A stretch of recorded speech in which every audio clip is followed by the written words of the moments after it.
অমংগলৰ পৰা মংগললৈ যাত্ৰা। ইন্দুৰ এটা সৰু ঘৰৰ বাহিৰত এখন গাড়ী ৰখাই থোৱা আছিল। স্থানীয় লোকে ঘৰৰ ভিতৰত উকি মাৰিবলৈ চেষ্টা কৰিছিল। আৰু ভিতৰত ২৮ বছৰীয়া ছোৱালী এজনী চকু তললৈ নমাই চাদৰ মেখেলা পিন্ধি বহি আছিল। আৰু কিছুমান মানুহে তাইৰ চাৰিওফালে বহি নিজৰ মাজতে কথা পাতি আছিল। সন্মুখত এজন ডাঙৰ ডেকা ল'ৰা বহি আছিল, যিয়ে ছোৱালীজনীলৈ বাৰে বাৰে লুকাই চুৰকৈ চাই আছিল। হয়তো সি সেই ছোৱালীজনীৰ তাৰ ফালে চাবলৈ অপেক্ষা কৰি আছিল। কিন্তু ছোৱালীজনীয়ে এবাৰো চকুৰ পতা ওপৰলৈ তুলি লোৱা নাছিল। কোনোবাই তাইক কিবা ক'লে তাই মাত্ৰ হয় বুলি উত্তৰ দিব। তেতিয়া ছোৱালীজনীৰ মাক অনিতাই সন্মুখত বহি থকা মহিলাগৰাকীক ক'লে, গতিকে আমি এই সম্পৰ্কক নিশ্চিত বুলি গণ্য কৰোঁ। সন্মুখত বহি থকা মহিলাগৰাকীয়ে স্বামীৰ ফালে চালে আৰু তাৰ পিছত ল'ৰাটোৰ ফালে চালে আৰু দুয়োজনে চকু টিপিয়াই ইংগিত দিলে। তেতিয়া সেই ভদ্ৰ মহিলাগৰাকী সমিতাই অনিতাক ক'লে, আমি মান্তি, আপুনিও আপোনাৰ ছোৱালী বহাগীক এবাৰ সুধিব লাগে। তেতিয়াই এটা কঠোৰ মাত প্ৰতিধ্বনিত হ'ল। বহাগীৰ পিতৃ মনজিতে ক'লে, আমাৰ ঘৰত ছোৱালীয়ে সিদ্ধান্ত লোৱা নাই। বয়োজ্যেষ্ঠসকলেহে যি সিদ্ধান্ত লয় ঘৰৰ বাবে সেয়া সিদ্ধান্ত। বহাগীৰ নিৰাশ চকু দুটাত আৰ্দ্ৰতা পৰিলক্ষিত হৈছিল। তেতিয়া ল'ৰাটোৰ দেউতাক বিকিয়ে ক'লে, আপুনি ছোৱালীজনীক ভাল শিক্ষা দিছে, নহ'লে আজিকালি ছোৱালীবোৰ কেৱল ঘৰৰ পৰা পলাই যায়। মনজিতে তেতিয়া ডাঙৰ মাতেৰে ক'লে, আমাৰ ঘৰৰ কোনোবা ছোৱালীয়ে যদি এনেকুৱা এটা কথাও ভাবে, তেন্তে তাই ভালদৰে জানে যে তাইৰ সমাধি ঘৰৰ বাহিৰত হ'ব। দুৱাৰৰ আঁৰত লুকাই থকা ভিতৰত থিয় হৈ থকা ছোৱালী দুজনীয়ে ভয় খালে। বিকিয়ে হাঁহি এটা মাৰি ক'লে, আমাৰ বৰ সৌভাগ্য যে আপোনাৰ ছোৱালী বোৱাৰী হৈ আমাৰ ঘৰলৈ যাব। সকলোৱে কথা শুনি বহাগীয়ে মনতে ঠাট্টামূলক হাঁহি এটা মাৰিলে। বোৱাৰী কেৱল বোৱাৰীয়েকহে বুজি পায়, কোনেও কিয় তাইক জীয়েক বুলি নকয়। বহাগীয়ে মনতে ভাবি থাকোঁতেই বহাগীৰ মাকে জোৰকৈ মিঠাই প্লেটখন বহাগীৰ হাতত দি ক'লে, আহা এতিয়া সকলোকে মিঠাই দিয়া। বহাগী এতিয়া বিননিয়া হোৱাৰ অভ্যাস হৈ পৰিছিল। এইটোৱে আছিল তাইৰ বাবে অহা ৪৪ সংখ্যক বিয়াৰ প্ৰস্তাৱ আৰু বহাগীও জানিছিল যে অলপ সময়ৰ ভিতৰতে এই মানুহবোৰে তাইক বিয়া নাকচ কৰি আঁতৰি যাব। কিন্তু তথাপিও তাই মূৰটো তললৈ নমাই উঠি আহি সকলোকে এটা এটাকৈ চাহ প্লেট পৰিৱেশন কৰিবলৈ ধৰিলে। অনিতাইও বহাগীক প্ৰশংসা কৰিবলৈ ধৰিলে। মোৰ ছোৱালীজনী বৰ সংস্কৃতিবান, কেতিয়াও অভিযোগ কৰাৰ সুযোগ নিদিয়ে। ভাল নাপালে চৰকাৰী চাকৰিও এৰিব। আপুনি বুজি পোৱা উচিত যে আপুনি ইয়াৰ পৰা ভাল আচৰণ কৰা বোৱাৰী এজনীক আপোনাৰ ঘৰলৈ লৈ যাব। বহাগীয়ে আকৌ হাঁহি হাঁহি ক'লে, মই চৰকাৰী চাকৰিৰ বাবে ইমানবোৰ প্ৰস্তাৱ পাইছোঁ, নহ'লে মোৰ নিজৰ পৰিয়ালে মোক ফাঁচি দিলেহেঁতেন। বহাগীয়ে মিঠাই প্লেট এখন লৈ ল'ৰাটোৰ ওচৰলৈ আহিল আৰু মিঠাই তুলি লওঁতেই ল'ৰাটোৱে বহাগীৰ হাতখন চুই গ'ল। বহাগীয়ে লগে লগে ল'ৰাটোক দেখিলে আৰু তাইৰ চকু দুটা আকৌ এবাৰ আৰ্দ্ৰ হৈ পৰিল। সি আছিল প্ৰায় ৪৩ বছৰীয়া ল'ৰা। মানুহজনে বহাগীৰ চকু টিপিয়াই তাইৰ ভিজিটিং কাৰ্ডখন তাইৰ হাতত ভৰাই দিলে আৰু ইংগিত দিলে। বহাগীয়ে চকু দুটা তললৈ নমাই দিলে আৰু তাৰ পিছত শান্তভাৱে আহি মাকৰ পিছফালে থিয় হ'ল। গতিকে ল'ৰাটোৰ পৰিয়ালটো থিয় হ'ল আৰু ল'ৰাটোৰ মাক সুনিতাই হাত ভাঁজ কৰি ক'লে, গতিকে বাইদেউ, এতিয়া মোক আপোনাৰ অনুমতি দিয়ক। আপোনাৰ ছোৱালীজনীক মোৰ বৰ ভাল লাগে। মই মাত্ৰ ঘৰলৈ গৈ পণ্ডিতজনৰ মতে বিয়াৰ তাৰিখ ঠিক কৰি দিম আৰু ১ ঘণ্টা বা ২ ঘণ্টাৰ পিছত ফোন কৰি আপোনাক জনাই দিম। সকলোৰে মুখত হাঁহি বিৰিঙিবলৈ ধৰিলে আৰু অনিতায়ে ল'ৰাটোৰ পৰিয়ালক বিদায় দিলে। ল'ৰাটোৰ পৰিয়ালটো যোৱাৰ লগে লগে দুৱাৰৰ আঁৰত লুকাই থকা ছোৱালীকেইজনী ওলাই আহি খৰধৰকৈ বাকী থকা মিঠাইখিনি তুলি লৈ কিছু খাই হাতত কিছুমান লৈ ল'লে। ঠিক তেনেতে অনিতা আৰু মনজিত ভিতৰলৈ আহিল। গতিকে সকলোৰে অজ্ঞান হৈ থিয় হৈ থাকিল। মনজিতে খন্তেক সময়ৰ বাবে বহাগীলৈ চাই অনিতাক ক'লে, এই ছোৱালীজনী কোৱা যে ইমান কষ্টৰ পিছত ল'ৰা এটা বিয়াৰ বাবে সাজু হৈছে।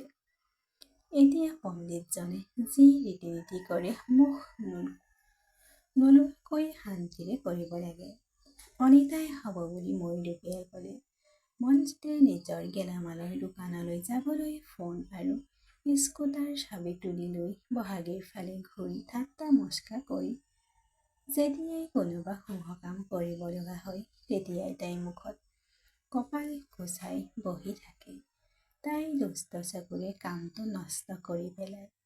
বহাগী মূৰটো তললৈ নমাই মনে মনে থিয় হৈ আছিল। হয়তো এইটো তাইৰ বাবে নতুন কথা নাছিল।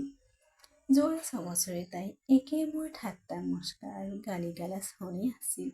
মনজিতে ঠাট্টা মস্কাৰ কৰি ঘৰৰ পৰা ওলাই আহিল।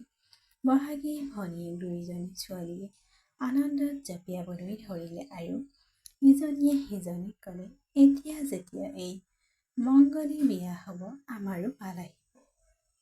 বহাগীয়ে বেদনাদায়ক হাঁহি এটা মাৰি দুয়োজনী ভনীয়েকলৈ চাই তাৰ পিছত ঘৰৰ লেণ্ডলাইন ফোনটো বাজি উঠোতেই নিজৰ কোঠাৰ ফালে খোজ দিবলৈ ধৰিলে। অনিতাই ফোনটো তুলি লওঁতে সিফালৰ পৰা কোৱা কথাবোৰ শুনি তাই কান্দিবলৈ ধৰিলে আৰু ক'লে, বাইদেউ কিবা এটা সমাধান থাকিব লাগিব। পণ্ডিতজনৰ লগত এবাৰ কথা পাতিবলৈ চেষ্টা কৰিব। কিন্তু ফোনটো বিচ্ছিন্ন হৈ গৈছিল।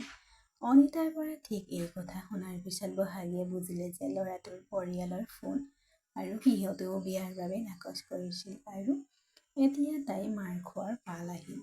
তাই চিন্তা কৰি আহি আছিল যে অনিতায়ে খঙত ফোনটো থৈ আহি বহাগীক খুন্দা মাৰি থাকোঁতে ক'লে, ডাইনী তুমি কিয় মৰি নাযাওঁ?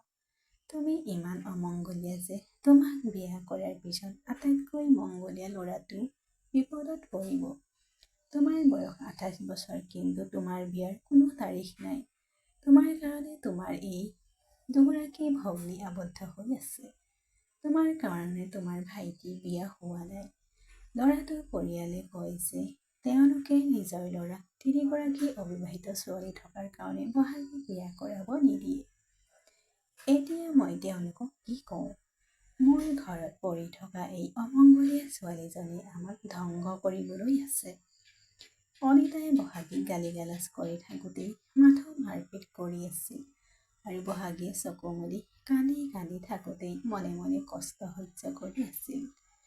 বেদনাটো মাৰপিট হোৱাৰ নহয়, নিজৰ মাকৰ পৰা এনেকুৱা আঘাতজনক কথা শুনাটোৱেই আছিল। তাই আছিল অমংগলীয়া, ইয়াত তাইৰ কি দোষ আছিল? যদি তাই অমংগলীয়া, দোষৰ আঁতৰাব কোনো উপায় নাছিল, তেন্তে তাইৰ দোষ কি আছিল? কিন্তু সকলোৱে তাইক আৰু তাইৰ ভাগ্যক দোষাৰোপ কৰিলে। বহাগীয়ে মূৰটো তললৈ নমাই মনে মনে থিয় হৈ মাৰপিট খাই আছিল। তাই এতিয়া মাৰপিট খোৱাৰ অভ্যাস হৈ পৰিছিল। বহাগীক মাৰপিট কৰি অনিতাই ভাগৰি পৰিল। সেয়েহে তাই ভাগৰুৱা হৈ চকীখনত বহি ক'লে, যাহ ইয়াৰ পৰা আঁতৰি যা। যদি ল'ৰা এটা ভাল লাগে তেন্তে তাৰ লগত পলাই যা, মাত্ৰ আমাক এৰি যা। তোমাৰ কাৰণে এই দুগৰাকী ভনীয়েকৰ বিয়া হোৱা নাই। তোমাৰ ইতিমধ্যে দুৰ্ভাগ্য। কিন্তু তোমাৰ কাৰণে এই দুজনৰ বিবাহযোগ্য বয়স পাৰ হৈ গৈ আছে। তোমাৰ কাৰণে তোমাৰ ভাইটি, এই ছোৱালী কেইজনী সকলো ইয়াত বহি আছে। আঁতৰি যোৱা, যিকোনো ঠাইলৈ গৈ মৰি যোৱা। মাত্ৰ যোৱা, অন্যথা মই মৰি যাম। কথা কওঁতে অনিতাই ডিঙি শুকান হোৱাৰ বাবে কাহ মাৰিবলৈ ধৰিলে। বহাগী দুয়োগৰাকী ভগ্নীয়ে আগবাঢ়ি আহি বহাগীলৈ চাই চাই অনিতাক লগত লৈ ভিতৰলৈ সোমাই গ'ল। এতিয়া বহাগীয়ে নিজকে নিয়ন্ত্ৰণ কৰিব নোৱাৰি মাটিত আঁঠু লৈ বহি কান্দিবলৈ ধৰিলে। আজি তাই মাকৰ কথাবোৰ প্ৰয়োজনতকৈ বেছি বেয়া পাইছিল। এই সকলোবোৰ কথাত তাইও বিৰক্ত হৈ পৰিছিল। যোৱা 5 বছৰ ধৰি কোনেও তাইৰ লগত সঠিকভাৱে কথা পতা নাছিল। প্ৰতিবাৰেই তাইক অনুভৱ কৰাইছিল যে তাই সকলো বিপদৰ কাৰণ। কিন্তু তাই নিজৰ প্ৰাণ কাঢ়ি লোৱাৰ সাহস নাছিল। যদি তেনেকুৱা হ'লহেঁতেন তেন্তে তাই বহুত আগতেই নিজৰ জীৱনটো এৰি দিলেহেঁতেন। এবাৰ তাই টোপনি পিল খাইছিল যদিও ইমানেই বমি হৈছিল যে সকলো ঔষধ ওলাই আহিছিল আৰু ঔষধৰ বিৰূপ প্ৰতিক্ৰিয়া হৈছিল। তাইৰ স্বাস্থ্য ইমানেই অৱনতি ঘটিছিল যে তাইৰ পৰিয়ালে তাইক চিকিৎসালয় নিবলৈ বাধ্য হৈছিল আৰু তাত থকা ডাক্তৰে লগে লগে তাইক পৰীক্ষা কৰি ক'লে তাই বহুত টোপনি পিল খাইছিল। তাই আত্মহত্যাৰ চেষ্টা কৰিছে। এইটো আৰক্ষীৰ গোচৰ। আৰক্ষীক জনাব লাগিব। কেনেবাকৈ ডাক্তৰক বুজাই দিয়া হ'ল যে এইটো ভুলতে হৈছে আৰু তেওঁ পুলিচক মাতিব নালাগে।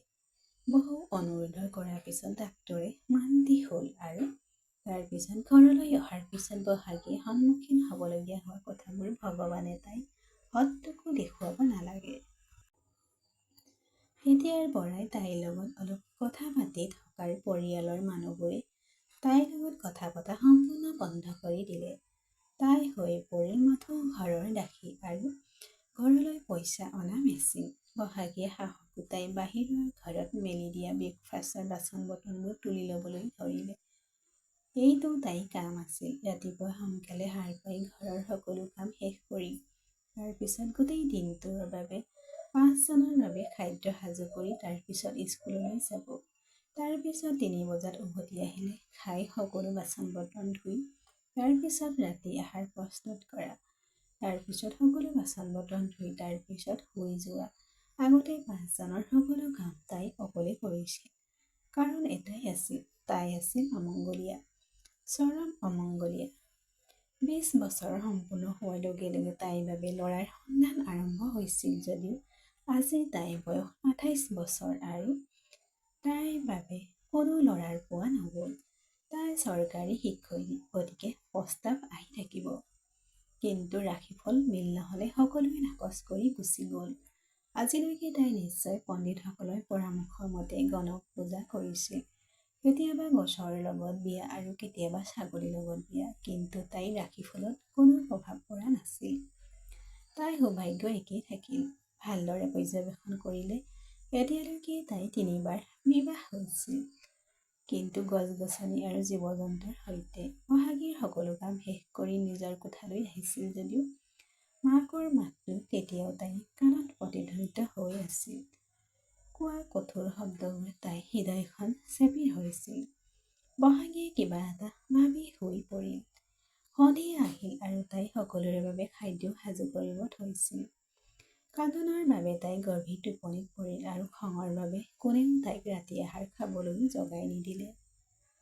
ৰাতিপুৱা সাৰ পাই তাই নিজৰ কামবোৰ কৰিবলৈ ধৰিলে। কিন্তু আজি তাইৰ লগত আৰু এটা কাম যোগ হ'ল, ৰাতি আহাৰ খোৱাৰ বাচন ধোৱা, যিটো তাই টোপনি যোৱাৰ বাবে কৰিব নোৱাৰিলে।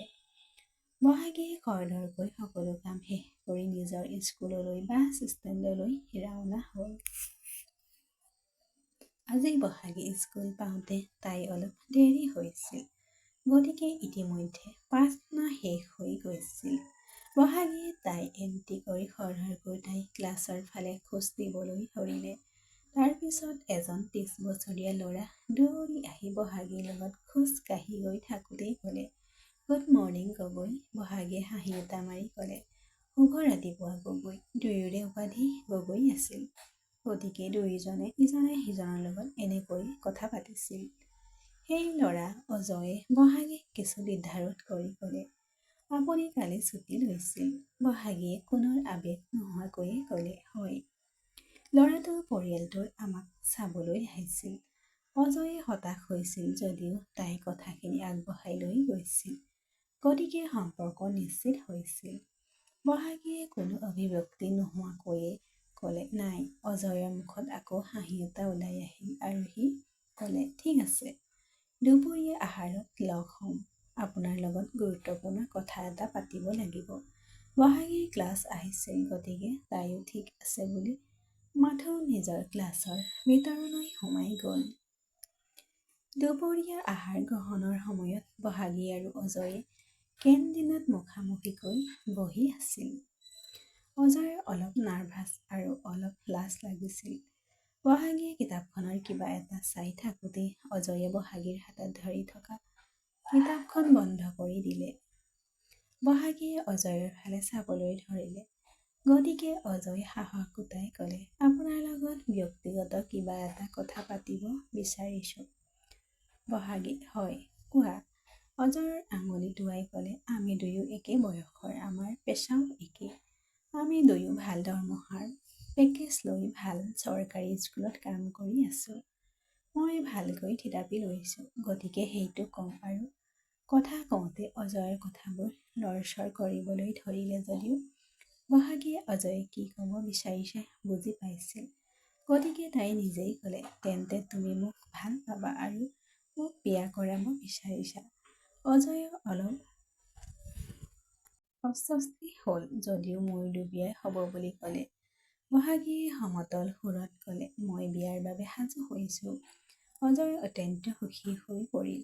কিন্তু সি একো কোৱাৰ আগতে বহাগীয়ে ক'লে, তুমি যদি কোৱা এতিয়া আদালত বিয়া কৰাও। অজয়ে থতমত খাই ক'লে, বিবাহ এতিয়াই। বহাগী, হয়, ইমান আড়ম্বৰ আৰু চৰ মোৰ ভাল নালাগে। বিয়াত আমি যি খৰচ কৰিম, আমি আমাৰ ভৱিষ্যতৰ বাবে ইমানখিনি সঞ্চয় কৰিম। আমি আমাৰ মাক দেউতাকৰ বাবে কিছুমান টকা জমা কৰিম, যিটো তেওঁলোকৰ বাবে বৃদ্ধ বয়সত উপযোগী হ'ব। অজয় হাঁহি এটা মাৰি ক'লে, তোমাৰ সৰলতাই মোৰ হৃদয় জয় কৰিছিল। বহাগীয়ে কোনো সঁহাৰি নিদি নিজৰ বক্তব্য সম্পূৰ্ণ কৰি কয়, কিন্তু মই অত্যন্ত অমংগলীয়া, গতিকে তুমি মোক বিয়া কৰাবানে? কাৰণ মোৰ গ্ৰহ অৱস্থান অনুসৰি আমি বিয়া হোৱাৰ লগে লগে মোৰ স্বামীৰ জীৱনত কেৱল বিপদ হ'ব আৰু এমাহৰ ভিতৰত তেওঁ মৃত্যু হোৱাটো সম্ভৱ। অজয়ে চিৰিয়াছ হৈ ক'লে, আপুনি পাগল নেকি? আপুনি শিক্ষিত হৈও এই সকলোবোৰ কথা বিশ্বাস কৰে। বহাগীয়ে দুখৰ হাঁহি এটা মাৰি ক'লে, মই মান্তি হ'লেও নহ'লেও কি কথা? মাক দেউতাকৰ লগত এবাৰ কথা পাতিব লাগে। যদি হয় বুলি কয় তেন্তে আজি নিজেই বিয়া পাতি লওঁ। অজয়ে হাঁহি এটা মাৰি ক'লে, মাত্ৰ 5 মিনিট ৰ'বা। মই এতিয়াই মোৰ পৰিয়ালৰ লগত কথা পাতিম। আপুনি দেখিব যে তেওঁলোকে লগে লগে মান্তি হ'ব। বহাগীয়ে মাত্ৰ মূৰটো জোকাৰিলে, কিন্তু মনতে তাই হাঁহি আছিল। অজয়ৰ যোৱাৰ সময়ত বহাগীও আকৌ নিজৰ কিতাপখনৰ কিবা এটা পঢ়িবলৈ ধৰিলে। তাই নিশ্চয় বহি আছিল যদিও তাই গম পাইছিল যে এতিয়া হয়তো অজয় ঘূৰি নাহে। আগলৈ অজয় ঘূৰি আহিবনে? বহাগীৰ জীৱনে কি পাক ল'ব? বহাগীয়ে বহি অজয়ৰে অপেক্ষা কৰি আছিল যদিও 5 মিনিটৰ সলনি আধা ঘণ্টা পাৰ হৈ গৈছিল আৰু অজয় ঘূৰি অহা নাছিল। এতিয়া বহাগীও উঠি পোনে পোনে অধ্যক্ষ কোঠালৈ গ'ল। কাহিনীটো ইমানতে শেষ হ'ল। বন্ধু বান্ধৱীসকল, ভাল লাগিলে লাইক কৰিব আৰু কেনেকুৱা পালে কমেণ্ট বক্সত জনাবচোন আৰু চেনেলটো ছাবস্ক্ৰাইব কৰি দিব। ধন্যবাদ।